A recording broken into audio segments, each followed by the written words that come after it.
Oh, we'll look forward to that. But first of all, here's Laura with the sport. Thank you very much. Thank you very much. Good evening. Let's start off with some Champions League action because there's a few cracking fixtures on in the midweek card, and one in particular in Paris that was met with huge anticipation when the draw for the group stage was made.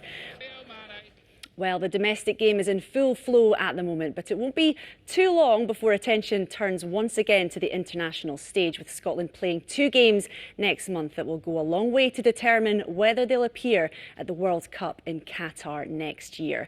Head coach Steve Clarke has named his squad for upcoming qualifiers against Israel and the Faroe Islands, and there are no huge surprises. It's very similar to the group that lost to Denmark before beating Moldova and Austria a few weeks ago. Goalkeeper John McLaughlin is back in the squad after COVID-related issues at his club Rangers. Liverpool's Andy Robertson will, of course, take the captain's armband. In midfield, Manchester United's Scott McTominay returns, as does Celtic's Callum McGregor, who, although injured, is optimistic of being fit for the first match against Israel a week on Saturday. It will be Clarke's first sellout match at Hampden as Scotland boss, with a win consolidating their second-place position in the group.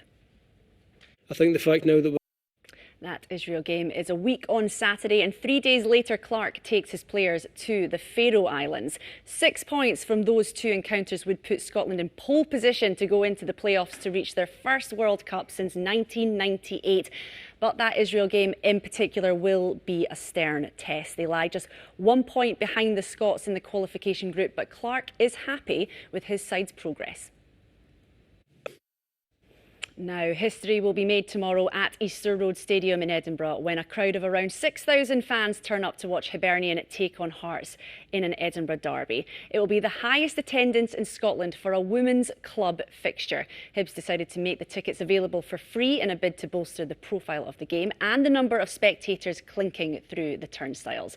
The previous record for a women's domestic game was just over 3,000, a figure that will be smashed tomorrow. Well, I'm delighted to be joined with you, considering you're both called Leah and neither of you are in the studio, so hopefully this doesn't get too confusing for everyone. But I'll start with you, Leah, from Hibs. How excited are you ahead of tomorrow's game at Easter Road?